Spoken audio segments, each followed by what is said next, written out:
Hello, everyone. We are diving into the second week of our Beyond the Message podcast in our series on relationships. Yes. And this week we are talking about truth in love. I wanted like a little drum roll there, but I had no way to make it. And I'm here with Scott Chapman. And Scott, you gave us the message this week, and you introduced this really cool matrix of a quadrant. Yeah. On speaking truth in love. Yeah. And you laid it out for us. And if you haven't seen that, I would encourage you to go to chapel.org/messages and take a look at the message. But you laid it out, speaking truth in love, into 4 quadrants. Could you just give us like a quick overview of that for the people who maybe haven't listened to the message yet? Sure. We went to Ephesians 4:15, which Paul, in the middle of the book of Ephesians, he is kind of setting up this concept of the church as an alternate society to the world. And the idea of being, what would it look like for it to do that? How would you structure it? What big principles would you have in it? How would you grow? And in there, he makes this statement in verse 15 that says we will grow up and will become a lot more like Jesus, both individually and like together, if we learn how to speak the truth in love. And so he takes these two ideas of truth and love that are all over the Bible, right? Yes. Like those are Genesis to Revelation kinds of topics. And he takes them and he's saying they actually aren't like two totally different things that are random or not connected, but what if you connect them? And when you connect them, something really happens. And the thing that we put out there was what really happens is trust. Mm-hmm. You can move people and move yourself from a place of doubt or distance relationally to being able to say, man, there's a trust-filled space that we can enter together. Now, what I did, which is just, I think you can do it a lot of ways, right? Yeah. You can talk about this in lots and lots of ways. And so I, again, being a science nerd, I decided to create a Mendelian quadrant, you know what I mean, in that. But what it did is it got us the opportunity to explore not only what does it look like to speak the truth in love to each other, but what does it look like when we don't? Yes. What does it look like when we're more truth-oriented than love-oriented, or more love-oriented than truth-oriented, or frankly, neither? Yes. And what does it look like in the midst to exploring these 4 different possibilities of a relationship between these concepts of truth and love? Mm-hmm. And we talked about this idea when you have a lot of truth and not a lot of love, that it's kind of a call-out.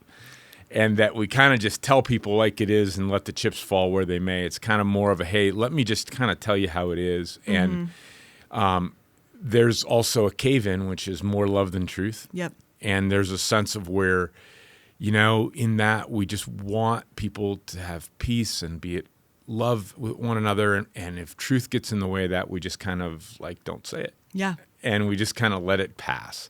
And then there's checkout, which is really kind of having neither of those and saying, I'm overwhelmed, I'm frustrated, or honestly, it's bored. Bored. Yeah, thank you for that. Yeah. I was losing focus as you said that. No, I'm kidding. And you just say, you know what, I'm out. And so in those, we explored that and the journey backwards into speaking the truth of love from each of those spaces and how it's a different journey for each of those. And we said, what does it look like? Where do you find yourself? Where do you seek out relationships? And what does it look like to journey where you would want to be? Yeah, I thought, honestly, the quadrant is so powerful because it's applicable to every person. And there might be some nuances here or there for different people, but the conversations that I was having after the message was everyone could relate to this quadrant. Themselves, people they knew, they were putting themselves in the quadrant. Yeah. They were putting other people they knew in the quadrant. Yep. And it really was a great conversation starter. I would love to play a little game. All right. We're going to guess where each other thinks they fall on the quadrant. All right. The fun thing is we do work together pretty often. We do, actually. We know each other pretty well. And so this could be a moment of truth and love. It could, yeah. That's true. For everyone. All right, what's your guess? I think, okay, so here's what I'm going to say. I think that some people might assume that you live in the call-out They might. category. I don't think you do. I don't, actually. Tell me, why do you think, this is curiosity, why do you think people think I do? Because you are a strong person. Yeah. And you're a strong personality. And you have a lot of really good things to say. And so I think they look at a strong, intelligent person. That was such a nice way to say that. You're welcome. They look at a strong, intelligent person and they think, hey, you also talk about your Germanness a lot, right? No emotions. And the call out is a very no emotion category. Exactly. I think you live more, you live in truth and love very well. You are a person who has spoken a lot of truth with a lot of love into my life personally. Thank you. And so I would say you predominantly live in that category. I would think at other times you live in maybe cave-in because you do love people a lot. Yeah. And I think that although you talk about lack of emotions sometimes, you have a lot of love for people and you hate seeing them hurt. Yeah. And so it's a caving in out of care for the person and not anything else, but because you don't want to see them hurt. That's actually pretty accurate on the whole. Yeah, I very well done. Yeah, thank you. I am a learned call out, meaning my job and my situations I find myself in have pushed me into a stronger role.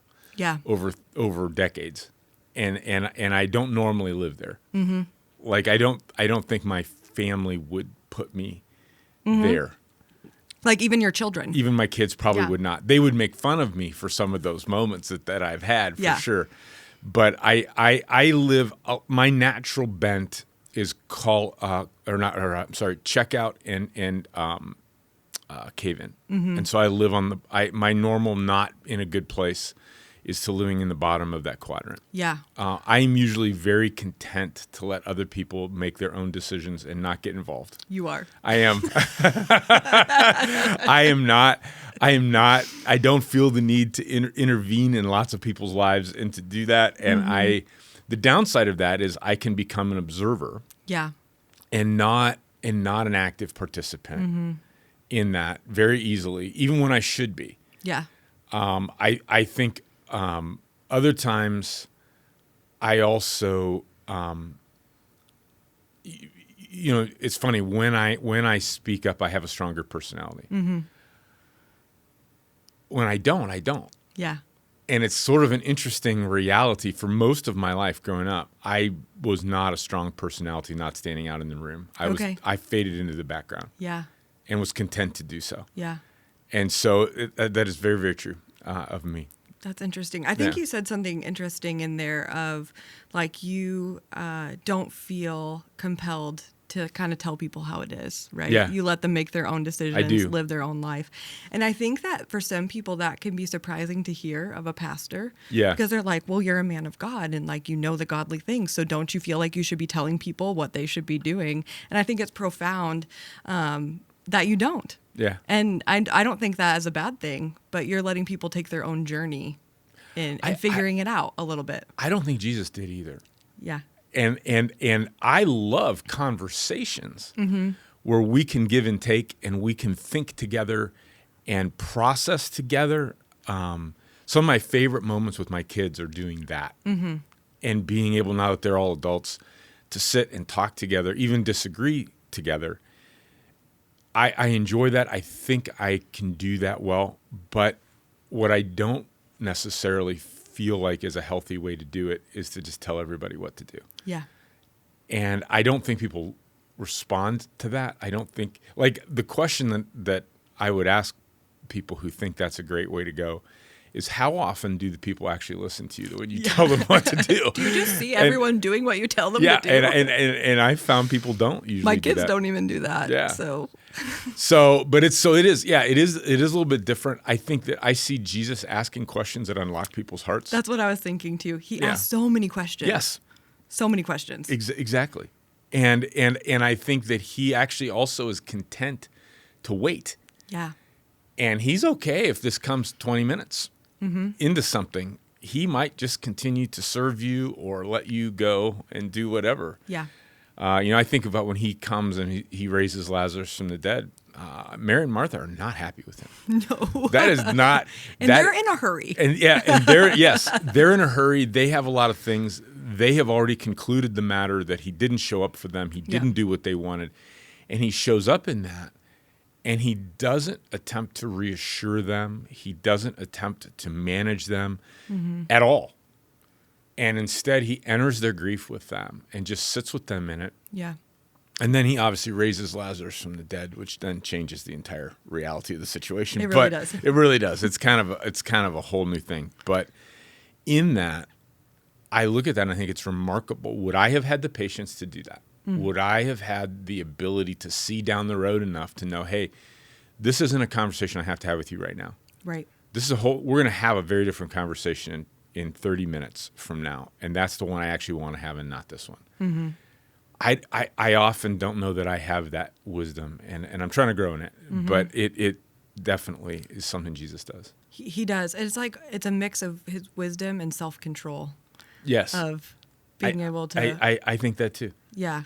Hold that. So can I guess you? Please. All right. I'm going to guess, again, having worked together a lot, that you camp out somewhat in the cave-in. I sure do.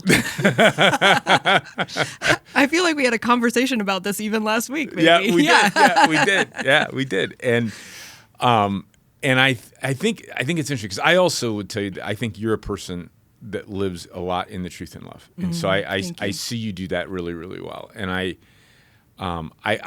get a chance to see you a little bit as a mom, a little bit as a wife, a little bit in a role as a leader. Yeah. Teacher, and so in each of those, it forces different Ellies. Yes, it's a weird thing, right? It's a weird dynamic to live in. I think so too. Yeah, I think so too, and particularly for us cave-in people, yes, it forces us into some different realities of that.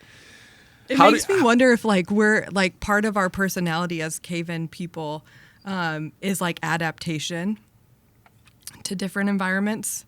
Yeah, tell me about that. I feel like I can put on, and it's not like a costume, right? It's very much still who I am. Yeah. To the core in every environment, but I'm able to pull on different pieces of me in different environments, or know what's appropriate. But there's a lot of adaptation. Yep. I feel that goes on. I feel like there's an awareness of knowing, oh, hey, I'm supposed to be a leader in this room. Right. Or I am supposed to, empower someone in this room, which is part of being a leader. But, there's different things that we do in different environments. Totally. Whether I'm being mom or wife. Totally. I talk to my husband a little bit different than I talk to my team. Yes.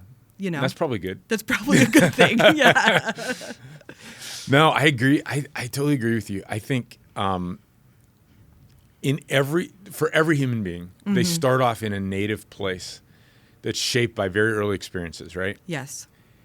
And then we learn things. Yep. And I even think playing different sports. Yeah. Right? Which I know you were you had lots of sports and lots of activities. A lot of activities. Not a ton of sports. I did basketball and softball, but a lot of activities. Did you find, and I find this interesting, that basketball and softball have a different personality as well as a different skill set? Oh, absolutely. So your personality has to, in some sense, adapt to the team that you're on. I found that with the sports that I played as well. Some were super intense and not only encouraged intensity, but expected it. Yeah. In others, they were not. And it would have been out of the norm and honestly counterproductive. Yeah. And so you just start to learn, I think, as a teenager or as whatever, I have to have a different, I don't become a different person, but I slide a little bit into a different role. Yeah. That even has a different personality. Totally. And I was thinking, when you brought that up, so in high school, playing some sports, I'm not super, I can be athletic, but it's not like my passion to be athletic. Yeah. I don't love to jump and run. But I was super passionate about the arts. I was in drama. I was in the band. I was in the choir. Yeah. And so when I did sports, which everyone just had to do at my high school because we were so small. So if you wanted a team, you just played sports, right? Yeah. And so I didn't play a ton in basketball and I didn't play a ton in softball. I was more of like an encouraging observer on the team, right? That was my role a little bit, but I always felt a little bit less confident in those environments to be a call out, to call something out, to be like, this is how we should do it, or, offer my opinion or thoughts in those spaces. But when it came to band, I was the drum major in the marching band. So I'm leading the band. Wow, no way. Yeah, so fun, right? Went to drum major camp and everything. Did you really? Yeah. Look at you. But I'm a leader in that environment. And I'm using the skills and the talents and the gifts that I have and leading from the front and feel more confident in that space to call out. And so I feel like some of that was definitely, it's such a journey of figuring out who you are, what you have to offer in different spaces. Yeah, I was never a drum major. You weren't? So, no, never even asked. Yeah. Not even one time. Were you in the band? No. I tried to play trumpet once, and I was so bad. Yeah. I was just so awful. That's kind of like Blake's story. But in this journey, I was thinking, like, babies are born communicating everything they need. Isn't that something? It is. Like, we come out of our mother's womb, and we don't hesitate to let the world around us know that we need something or that we want something. And somewhere along the way, that gets shaped. And we start to communicate less or differently, not as loud. Some of that is good learning. And some of it is not so good learning. But it is shaped by so many things in our life. And so I think we all have that journey of, like, you mentioned family of origin. What was your family's, like, communication style? My mom was call out. Okay. For sure. And I love my mom. My mom was a great mom. She was very vocal and had an opinion on lots and lots of things. My dad was mostly check out until he was wanting to say something, and then it was call out. And in that, I just chose to never call out. And so I kind of went along and figured out how to help make that work. And so I think I was very comfortable being quiet and was very comfortable letting it kind of happen around me, which a lot of people I think also would not believe at this point in time. Seriously, right? And like most of the time I was the kid in the back of the classroom who just was content to let everybody else do whatever, and I just watch what happened, and I would do that. The thing that terrifies me, my greatest fear in the world, is karaoke. Fascinating. I'd take a bullet before I did karaoke. And there's just something about being so exposed, particularly when you're not good at something. Like I'm a terrible singer. And so there's something about being publicly out front on something like that has always been historically terrifying for me. And I remember my first sermon I ever gave in seminary, right? I had to go and buy a sports coat because I didn't have one, and it didn't fit very well. And I remember I was nervous, and I'd never really given a speech. And so I was up there, and I remember what the professor said on the back end. He said, "Well, Mr. Chapman, not everybody is cut out for public ministry." No way. That's exactly what got said. And I remember thinking to myself, I have no idea if you're right or not. Right. But wow, that, makes me not want to do the other two of these I have to do in your class. Yeah, you know absolutely. what I mean? Because I'm like, wow. And so it's been interesting. For me, like, that's been a journey. And part of that journey is letting Jesus do something in you. And change you to be able to do something that you can't do. Absolutely. My family, my parents still very much listen to this podcast. So they're probably like, what is she going to say about us? No, I have awesome parents. We were a no conflict household, like very low. No one liked to engage in confrontation or conflict. And so I would say we live very much, everyone in the house just lived in the cave-in category.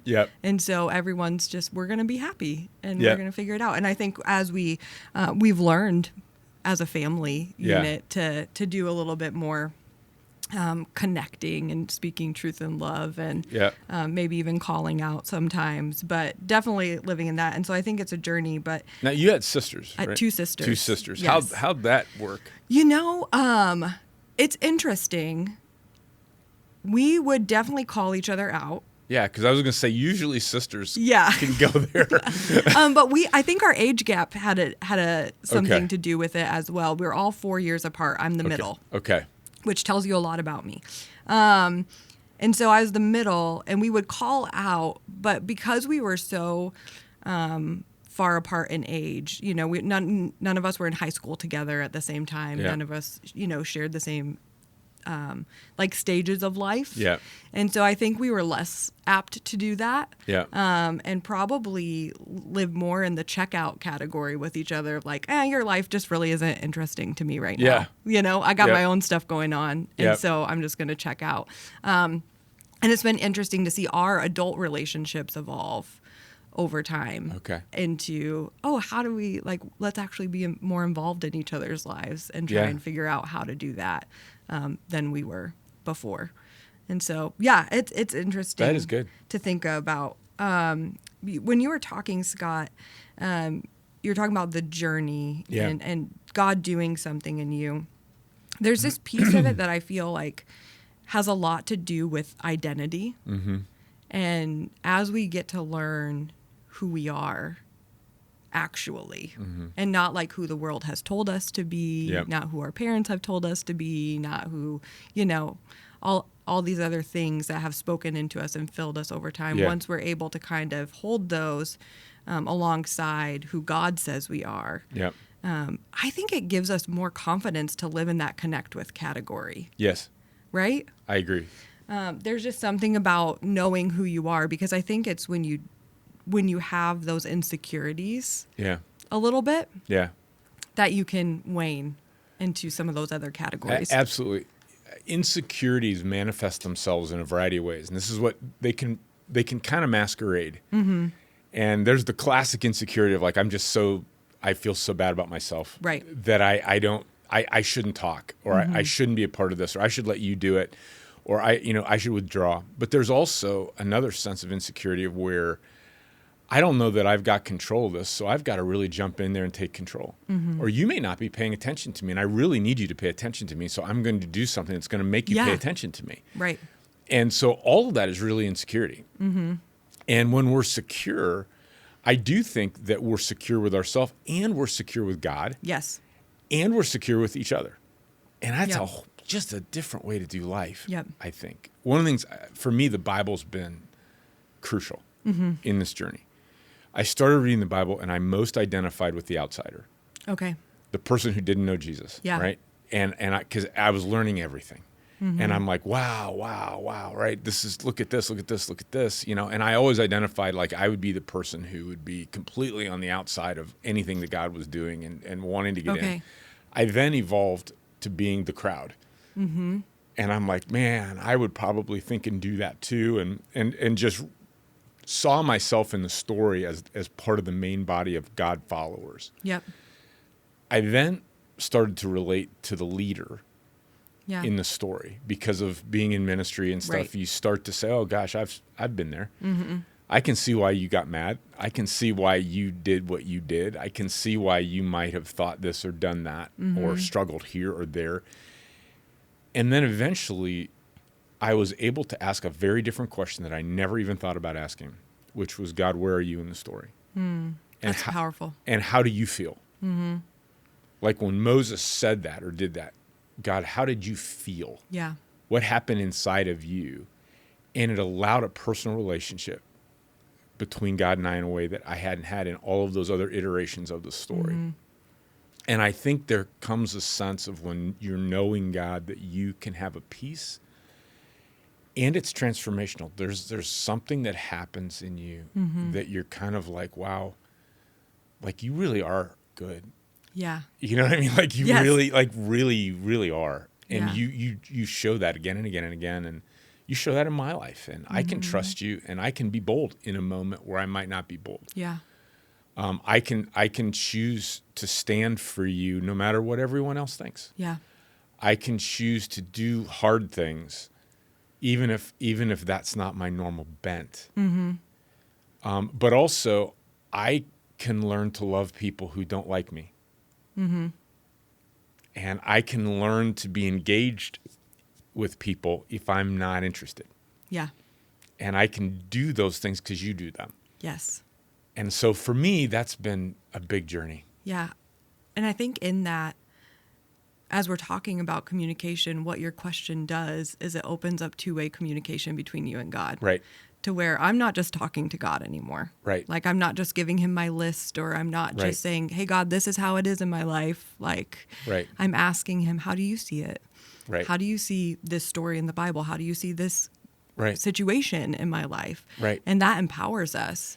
Who am I to you, God? Right. What do you see in me?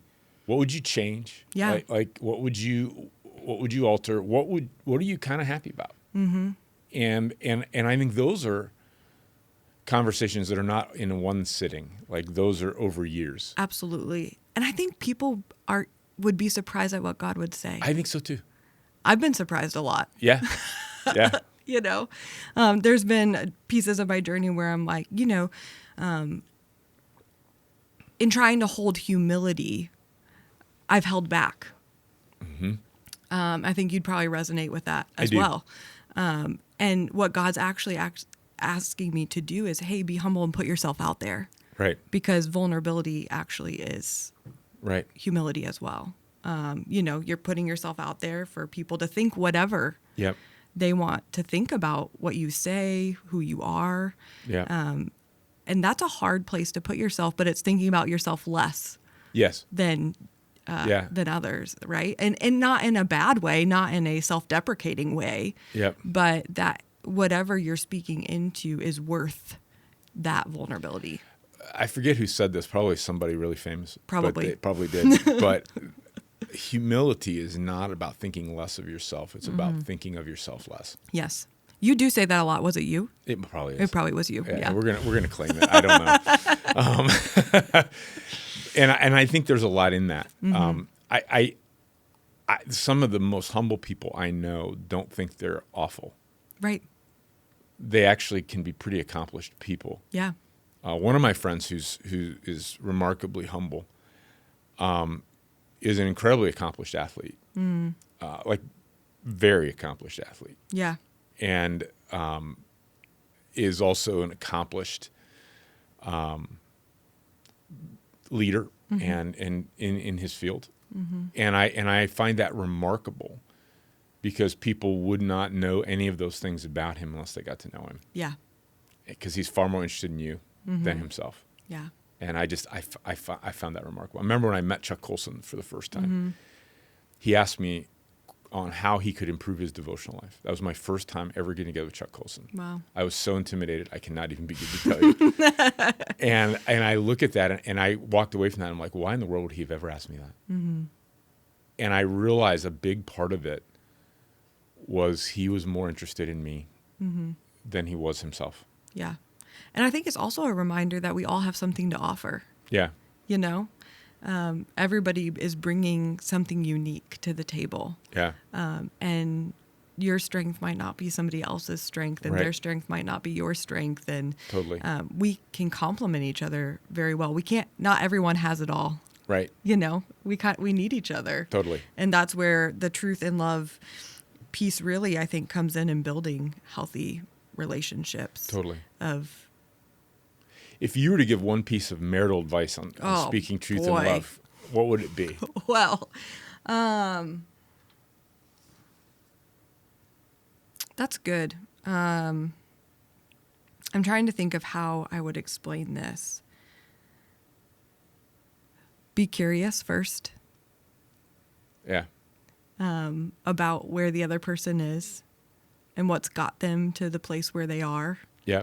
I found that being curious about how Blake feels, why he might feel that way, what's behind the feeling, has actually led us to deeper connection. And when we're at that place of deeper connection, we're able to speak truth in love very easily. That's really good. Yeah, that's really, really Yeah. good. What about you? I was going to say that. Were you? No. Yeah. But it's really good. Yeah, I in a sense, I think that the capacity to see, I was going to say it maybe the same thing in a different way. The capacity to see past the obvious. Yeah.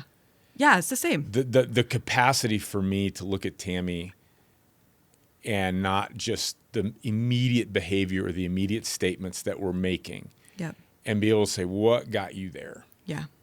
And are we in our best spot? And sometimes all of us say things that push a button in someone else, and we might not even know we do it, but we do it, and all of a sudden we're having a conversation about the button, Yep. and we're not having a conversation about anything else at this point, and Totally. that's not helpful.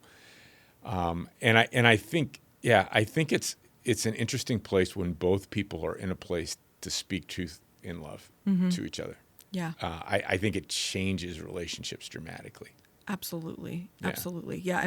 It adds so much strength. Yep. I feel like we're such a better team Yes. when we're doing that well. Absolutely. And we can tell the moment we stop doing it well, Yep. you know. Yep. Exactly. But I think that leads to an important question of if we're supposed to be speaking truth in love in our relationships, in our marriages, in our friendships, in our Yep. work relationships, what is truth? Yeah. I actually think that's a good question. It's a hot question right now. Yeah, it is, isn't it? Yeah. It's a hot question. And if you ask people out in the marketplace, out in the city square, tell me what is truth, you would hear an answer like, well, I have my truth and you have your truth. Yes. That is the popular opinion. Which is the popular opinion, which basically means there is no truth. There's no objective thing that we can point to and say that is true and everything else is not. Right. And I think that way of thinking, in some ways, superficially allows conversations to take place and peace to happen, but it doesn't allow it to happen in a deeper way. Yeah. Because you're not really you're still keeping separate worlds. You're in a sense, it's a libertarian way of going about what you're doing. You're allowing that person to create their entire universe around themselves, and you're going to create your entire universe around yourself. Right. And if those touch, that's great. And if they don't, that's great. And we don't have to disagree. And in that sense, you kind of have quiet, but do you have peace? And I think that's different. Where I think the Bible points us to the reality that there is truth. Yeah. But there's a factual truth, but beyond a factual truth, there's also a person that is true. Yes. And I think Paul in Ephesians 4 is speaking to both. I think he's meaning tell the truth about things to each other, but also realize that part of the nature of God is truth. That when it's not just things you know about God, it's knowing God. Yeah. And I think he means both of those when he says, speak the truth in love. Yeah. I think both of those are involved probably in that. Yeah. And so when you say that, the question that comes to my mind that some people might be asking is, if God is truth, does that mean that, like, are we essentially dissecting that down to his law? Are we talking about his character? What are we talking about when we say God is truth? I think it's his essence. It starts at a very essential point. It's existential. It's just a fundamental thread of who he is. Meaning, when you look at everything about him, it's true versus false. Yeah. And there are we've known a lot of people who are very powerful and false. Very true. And that power can corrupt us to falsehood, where God is uncorrupted by that. I also think everything he has made is true. Like there's a sense of when you dissect the universe, there is just powerful truth all over the place. Yeah. And for me, truth is a love language. And so it actually is like a song to me. And it is beautiful, and I find the beauty in truth. And I then find the beauty in him because I'm like, this is who you are. There's a very real sense where math or even the universe around as a science nerd, Yeah. I find a lot of beauty in it, and I find a lot of God in it. And I think the same of love. Like Yeah. I look at it and I think at the root of God, we're told love is the predominant characteristic of God, the hesed, the loving kindness, this idea that at a fundamental level, that's who he is. And I think truth and love are two of those things. Yeah. And when you look at them, that's kind of getting to the bedrock of who God is and the bedrock of what it means to live with him. He built an entire universe and built a people on that. Right. That should be like the air we breathe. Yes. That literally should be how we function, and yet it isn't. Right. And that is one of the things that has just gone massively wrong. Yeah. Do you think we don't? Because in a sense, there's so much complexity to it. Like God is not he's not simple. No. There's a lot of layers to who he is. Like he can have wrath and mercy. Yeah. He can have, compassion and power, Yep. both of these things at the same time. And Yes. so he's very complex. And so I think for some people, it's a struggle to say, okay, it's just so hard for me to figure out the truth. Yes. And so I'm just going to go to a more pragmatic, simple Yes. way of doing this. And I certainly feel that way sometimes. Yeah. Too. I mean, I think it can get so complicated, and there's times that it's tiring. Like it's very tiring. Yeah. I also think fear is a big thing. Yeah. I think we learn to be afraid at a very young age. I don't think there's any fear in being with God. Yeah. And I think that fear is not part of the life that he has for us. And so we live in a fallen world and we learn fear, and fear just gets into what we do, and all of a sudden it is just changing the way we interact with each other. Fear is the basis of insecurity. Fear Yep. is the basis of conflict most Yeah. of the time. Aggression can be based entirely on fear. And I think that not having a grip on how fear has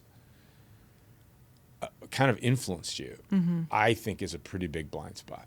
And when you move to fear, Right. like in your Totally. relationships Like, or in your actions. which or, is a question we didn't ask in the message, but it's a Right. good one. When Yeah. I move to fear, I move to call out. yeah. I am, if you probably can't make me mad enough to get me there, Yeah. but you scare me, and I'm going to go to call out, and I'm going to defend myself, defend what I have to defend. And that, I think that's true for a lot of people. Yeah. I think I moved to check out. Okay. There's a piece of me that's like, it's not worth it, Yeah. Yeah. Even if it is worth it. Yep. The humanity inside me is like, it's not worth it. Just get out of here. Right. Right. And so, Totally. which I think is very real for a lot of people It is also too. it is It's very, like very real. I mean, that's the fight And or it can flight also response, be right? caving, right? Yeah. It can be just to cower and Yeah. be able to just say, please don't hurt me. Yep. And I think people who have been really badly hurt can go there. And the thing is, every one of those responses usually enhances the conflict and doesn't quell it. Right. And the moving to the call out is an intimidation move. It's a control move, right? Moving to checkout is an exit strategy, right? And cave in is please like me. Survival. Yeah, survival. Yeah. Please like me enough to not hurt me anymore. Yeah. And I think the place we should all move is to connect with. Yeah. Because when conflict comes about, can we find our way there? Because it's even more important, right? When fear gets a hold of us. Because fear is often false. Yeah. That's the thing, is fear exaggerates the things in our lives to the point of where we're living in a lie. We're not living in a truth anymore. Yeah. And so truth is usually the first casualty of fear. Yeah. And love is usually the second. Yeah. Yeah. I mean, we see that in the garden, right? Right. With the snake and Adam and Eve, the first thing, he plants fear that God hasn't provided them everything Right. that they would need. Exactly. And, And that God has a do? nefarious motive. Yes. It might have been the first time they've ever thought about that. But They question who he is. who he is. Yeah. Yeah, exactly. And I think that fear was the reason that they questioned. It was the reason that they started to go down the lie. It was the Totally. reason, and I think we've been doing that for a long, long time. Yeah. Absolutely. I also think that, so God is truth. And the Bible also tells us that the Spirit will guide us Yes. in all truth. Yeah. How has that shaped how you communicate, or how you think about the way you communicate, or your process in being in relationship with people? Yeah, a lot. That's a good answer. Yeah. I think that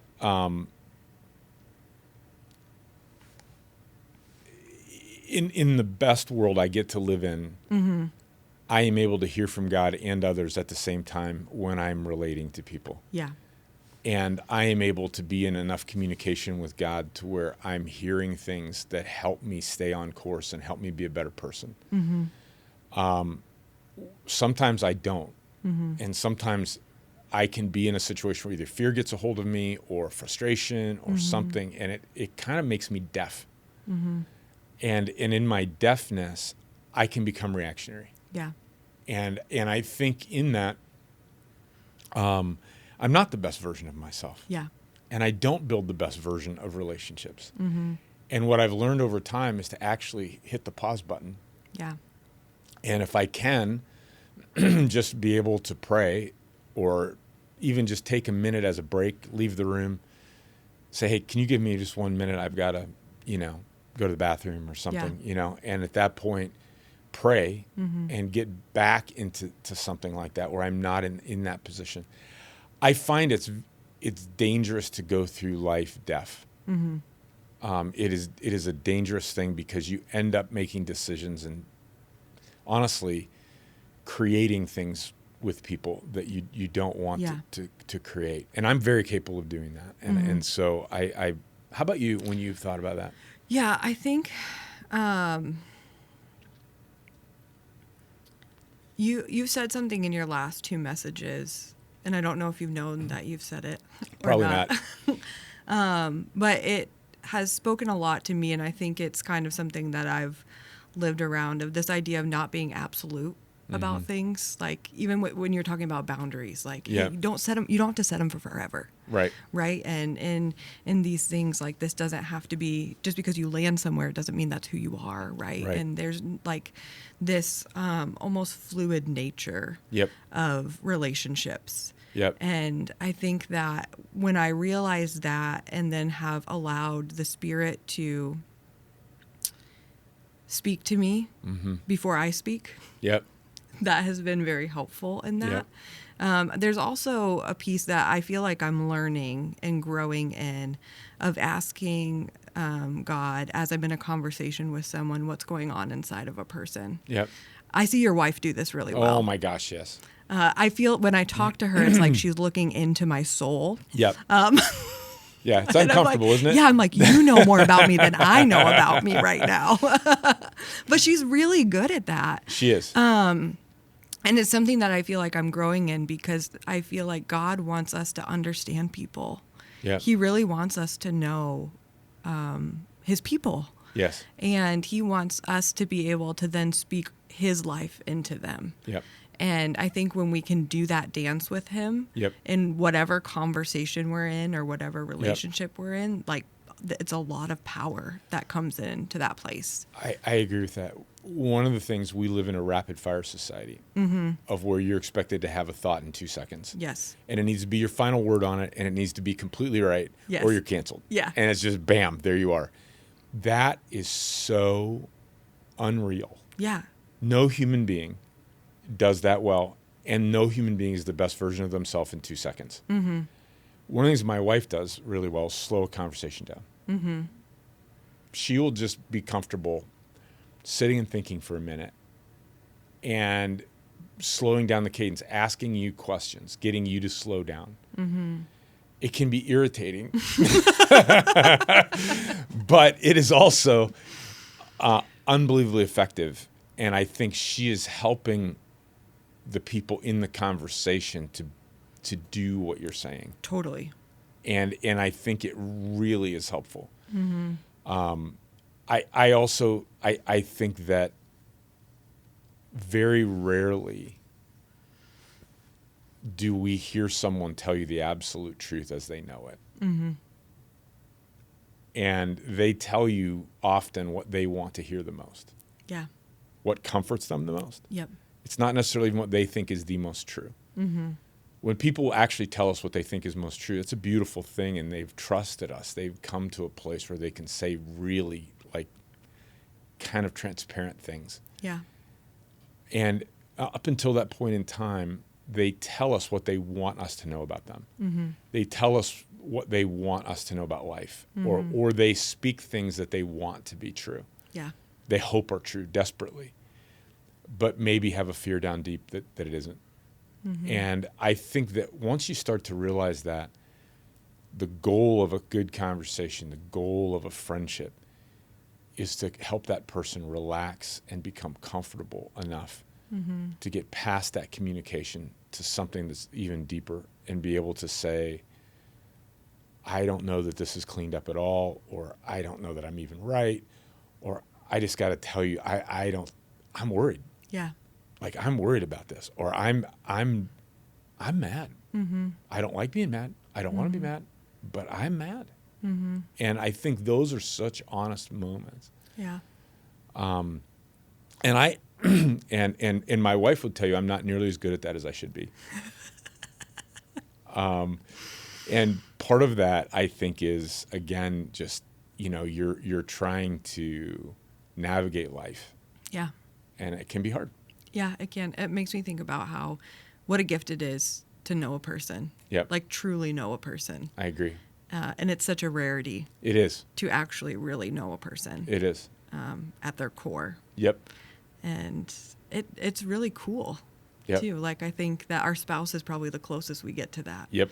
But there can be really good friendships, too, that we Yep. get in, or family relationships where all the things without them even saying it. Yep. You get to that place because you've been curious enough to listen. Yeah. And you've been patient, and you've asked questions and all of Yeah. those things, and had compassion Yep. for them. Totally. And I think it's such a gift to know people. Are there people in your life that like, how have you decided, this is a question I'm wanting to ask, how have you decided who speaks truth into your life outside Yeah. of God? That's hard. It is, and it's important. Yeah. I think picking those people well is really important, particularly, I think for everybody. But It is, when, yeah. when you're in ministry, you have to do that Mm-hmm. in a way, because you go into a lobby or into a public space, and people are going to tell you things that are way nicer than what's real about Yeah. you, and they're going to tell you things that are way worse about you than is really true. Yeah. And I think in that, you have to decide very quickly what you give oxygen to and what you don't. Mm-hmm. And for me, finding people that have taken the time to want to know me, Yeah. and also, more important, that have taken time to want to know God. Yes. And I look at people who have walked with God for a while and have done that better than not better. Mm-hmm. Not perfectly, for sure. Mm-hmm. But I see Jesus in them, in Mm-hmm. how they're living. And I also have been able to find a way that I can be real around them, and they don't reject me, but they also speak Mm-hmm. into me. And I think that those are the key parts of that. And it's hard. Like, it is, at least in my life, I don't have large crowds of those people. Yeah. Those are treasures, right? Those folks are treasures for us, because we get to be there and be able to be unprotected Yeah. and unguarded, and yet hear hard things. Yeah. Every human being needs somebody that they really trust that can speak hard things into their life. Yeah. And I'm fortunate to have a couple of those. Yeah, I agree with that. And I think that, as you were talking about ministry, it's important in that. And I think if you're a parent, if you're a leader of any kind, all of us have people who are looking to us to speak truth into their life. Yep. In some way, shape, or form, whether or not they've figured out this perfect Right. recipe for who does that or Right. not. But there are people in your life, because you're surrounded by people who are looking to you to speak truth into their life. And Yeah. so, in my opinion, as I think about it for myself, who I allow to speak that truth into my life really matters, because Yep. it shapes some of the truth that I speak into other people's lives and how I speak to them and all of those things. And that's and you're bringing up it, I think, rightly in terms of friendships and relationships. Yes. But it's also true in broader ways. Yeah. We live in an algorithm-driven world. Yes. That goes totally against that. Yes. Your smart device figures out the news story that you looked at the longest, and you're going to find 5 more of those in your news feed in 5 seconds. It's freaky. Yeah. Yeah. And the things that you don't look at will never appear again. Yes. And so it is not just curating your world for you, but it is shaping it, because all of a sudden you begin to think that is the world. Yes. Your preferences become the world that you believe actually exists versus anything that conflicts with that. Right. And so we're creating not just news bubbles around us, but information and reality bubbles around us. And that's why we're clashing so hard. Absolutely. Is because we're not allowing some things to conflict with our thoughts and our views early in the process. And I am amazed. I'm amazed by that. Yeah. It's not saying that bubble is not part of the world. Right. It's it absolutely is part of the world, and how you feel about that is real. Right. But it makes us forget that there's other bubbles. Yes. that are sitting alongside this bubble. Yes. And interacting with it, and that it's actually one big bubble, all working together, if we're using bubbles as a picture. But I think and it's so evident. Yep. It's so evident. Like, you sit around a dinner table with Right. your family and there's topics that I shouldn't bring up here. Right. Exactly. Because it's going to blow it up. Right. Right? Because we're so siloed Right. in our thinking, and we don't allow other people's perspectives to shape what we think. Right. I think it matters. I think that we live in a time where not only is the factual world around us being curated for us and shaped, but the editorial one is as well. Yeah. And that's true of what preachers you listen to. Yes. I think that's a choice. And I think that what, news commentators, that you listen to, what, even sports stations you choose to listen to, all of that, right, really can affect how you're seeing the world and how that, and I don't think we think about that enough. We don't, but you do something that I think is profound for, not everyone does it. You will purposefully read things that you don't think you're going to agree with. Yeah, I do it all the time. Yeah. Or listen to things that you don't think you're going to agree with. Yeah. And that is something that not everyone is able to do or willing to do. How important do you feel like that is? I think it's unbelievably important. I also think it's dangerous. It is high wire, no net, because, and I get in trouble for it. You're sometimes. like the guy who just climbed the building. Yeah, freehand. yeah, seriously, right? That's a pretty cool. That's wild. That's a pretty cool documentary if you haven't seen it. But yeah, like I think that I need to explore different people's points of view to the play, and I want to get the people who are going to state it the strongest, who believe it the most, so I get the best version of it. Yeah. And I allow that to kind of wash over me, and I take it to the Lord, and I pray about it and say, is there anything in this that I should pay attention to? And at a minimum, you can say, wow, how did that person get there? Even if I completely still disagree with 100% of what they're saying. Yeah. How did a sentient human being end up where this person is? What is the fear? Because that helps me not remove their humanity. Yes. Yes, that's so good. And I can hold on to their humanity if I can get inside what they're trying to do, even if I disagree, even if I want to oppose what they're trying to do. I also think that the danger piece is if you're not strong enough in the Lord, where you've not put enough time in the Lord, you can create confusion for yourself. Yes, that's and very so true. take it kind of as a step at a time, in the midst of it. But yeah, I try to, hear from points of view that hate Christianity. Yeah. Frankly. Yeah. And I want to try to, I'm not looking to jettison Jesus as I do that. I'm looking to be able to say, first of all, how can I help other people who are caught in that? But also, is there something about the way I'm carrying Jesus that makes this susceptible to their criticism, that I would carry him differently? Yeah. So, Yeah. We all have reasons for why we do the things we do or think the way we think. And I find that when as you said, think about their humanity, it gives me so much compassion for people and the stories that they've lived and the things that have shaped them. And in that compassion, I'm able to maybe not agree with them. right. But I can understand why you might think that. Absolutely. And that's a powerful thing in a relationship, to be able to even say that. Yes. Is I understand why you might think that. Yes. And either I'm sorry that happened to you, or, that actually, that gives me a lot to think about. Yeah. Exactly. Those are powerful things. And I think every once in a while, it can even go beyond that to where can we think about this together and say what is actually true, and and usually you have to be very granular. Yes. You can't do it in big summary statements. You've got to get down to things and say, how about we don't use always or never? How about it is, we realize sometimes it is and sometimes it isn't. And when it is, this is what happens and this is how we feel about it. And when it isn't, this is how it happens and how we feel about it. And that kind of a thing you can take with people that I think you have disagreements, and you can literally find some degree of common ground and be able to say, hey, in the between this, of all the things we don't agree in, we can stand together in this. Yeah.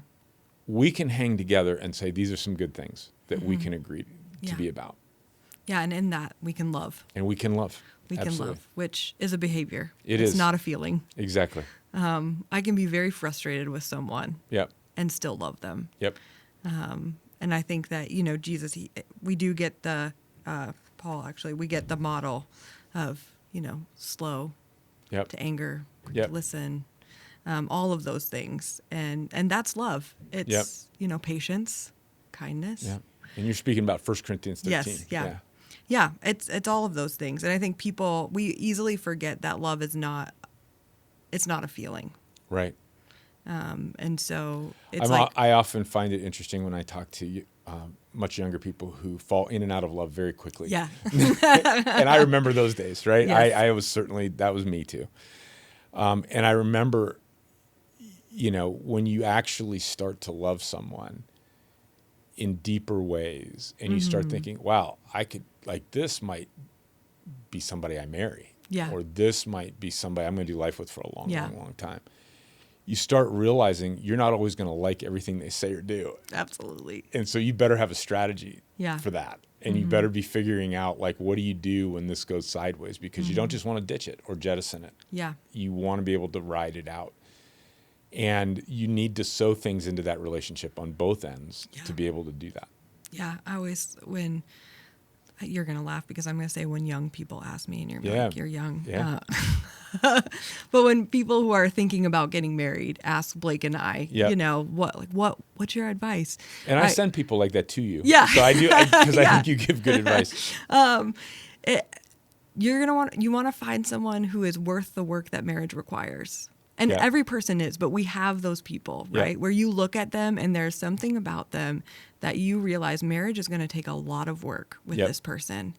Yep. But man, being with them is worth it to me. Yeah. And I think and that's the journey of love. It's putting in the work to figure it out. If Tammy were here, she would say amen, sister. Yeah. Amen, sister, from afar.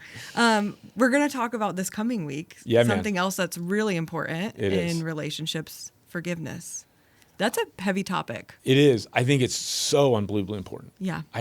When we look at these three things that we picked, and it's not everything. Like relationships, there's a lot of other things, right?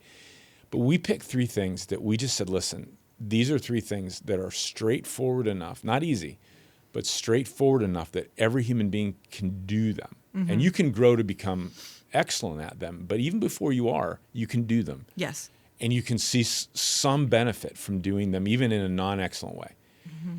And we said, hey, if it's possible, if you can set some boundaries to create safe space to do really good things, if you use that safe space to be able to speak the truth in love and go deeper with one another and create something that the world can't even imagine. Right. And then when that blows up, you learn how to forgive each other. Yes. You're going somewhere. Yep. And you're going to be able to take those three things and you're going to apply them to relationships. And like I said, it might not solve everything, but man, it will help an awful lot. Yeah, I'm really excited for the places this coming weekend's message will take us and all of this as a whole. I was thinking about this series, and I think for some people it can feel trivial in the midst of the world that we're living in. Yes, I've heard that actually. Yeah. Me too. Yeah.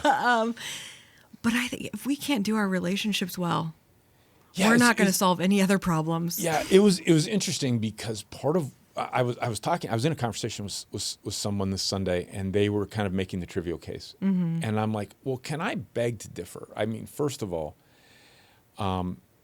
if we get all of our positions on the bigger world right, and we mess up all of our relationships, our sense of like doing life well is going to be upside down, and we're going to feel underwater. Yep.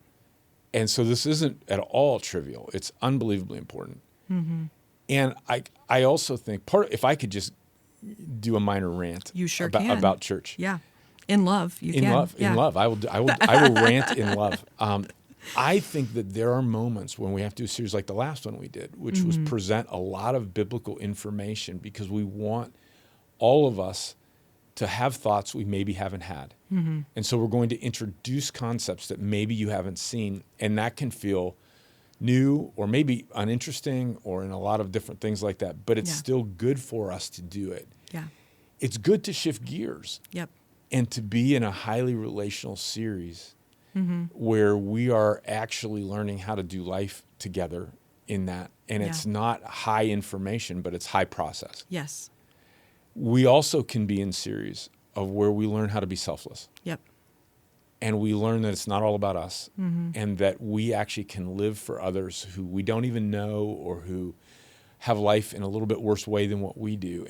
And that moves us to action and is kind of missional. All of these are important. And so as we think about what the purpose of church is, it isn't to just encourage us. Yeah. It is to spiritually form us. Yep. And so that's what we're trying to do. Yeah. And if I can bring us back full circle. Bring us back to the beginning. Paul's telling us in Ephesians that this good relationships, healthy relationships, speaking truth in love is how we go from being just good people, from just doing good works to actually being the body of Christ in the world. 100%. And that's what we want to be. Exactly. And so we can do good works all day long. Yep. But if we're missing this piece, we're not fully representing Jesus. And I think that is something that we should all take very seriously. Entirely. I would argue that Paul is making the point that it's not just the destination of the train, but the quality of the ride. Yeah. And part of being the body of Christ is doing it together and being in this thing in a way that is different than the world. Yeah. Absolutely. Yeah. We look forward to seeing everyone at our campuses this coming weekend as we talk about forgiveness. You can also join us online at chapel.org. There's a button at the top where you can click Watch Live at 9 a.m. or 11 a.m. if you are out of state, out of town, sick, but we really would love to see you in person. Yeah. You can find locations at chapel.org, and then we'll see you back here to talk about forgiveness more next week. We will. It's been fun. It's been fun.